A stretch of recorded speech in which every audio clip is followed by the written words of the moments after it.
Pagpalang araw po sa inyo lahat. Ito naman po ang nagbabalik na naman po ang Iwagan ng Pangasinan. Ang isi-share ko po sa inyo ay orasyon sa bilis at diksi. Ito ay magagamit po sa araw-araw.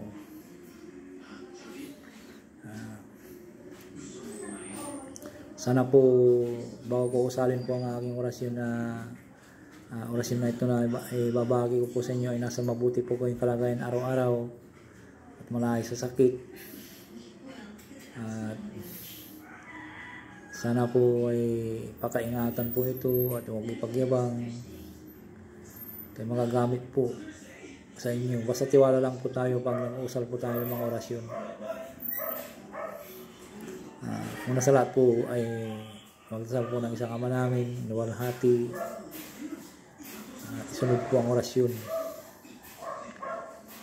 Usalin po sa isip lamang po at ihip po sa dibdib o sa tubig at inumin. Magdasal po tayo. Ama namin na sa langit ka, sambahin ang ngalan mo. Ikaw na manghari sa amin. Sundin nawa ang kalooban mo dito sa lupa at sa langit.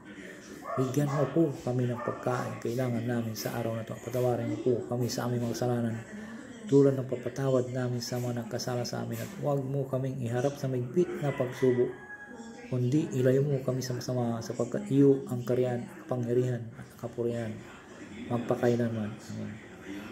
Luwalhati sa Ama at Anak ng Espiritu Santo, kapara ng unang-una, ngayon at magpakailanman at magpasawalang hanggan. Amen.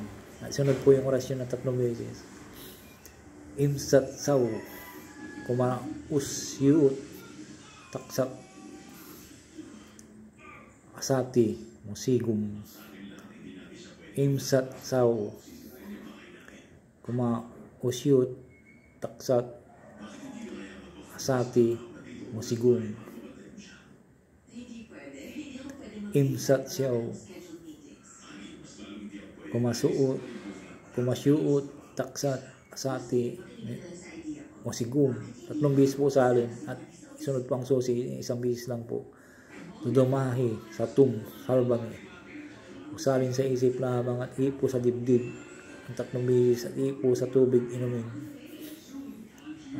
Sana po pakaingatan po ito at magagamit po nyo sa araw-araw po ito. Sa mga napapagod po kayo sa trabaho, kung mabibigat po yung trabaho nyo, ito maganda po, usalin po ito. Basta tiwala lang po pag nangusal po tayo ng orasyon, para ikasi sa atin ng Espiritu nagbabantay po sa mga orasyon na ito.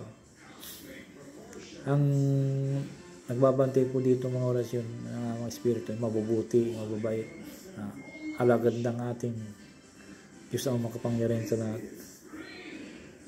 Basta tiwala lang po tayo at focus po tayo at positive po tayo pag gumagawa tayo ng mga ganitong ritual o bagay na ating ginagamit, sinasampit na orasyon.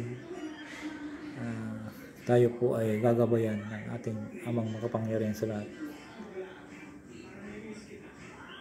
At sana po ay huwag makalimot mag-subscribe, pakipindot na rin po ang bell icon para malagi kayong updated sa aking susunod na video. Maraming salamat po sa inyo lahat.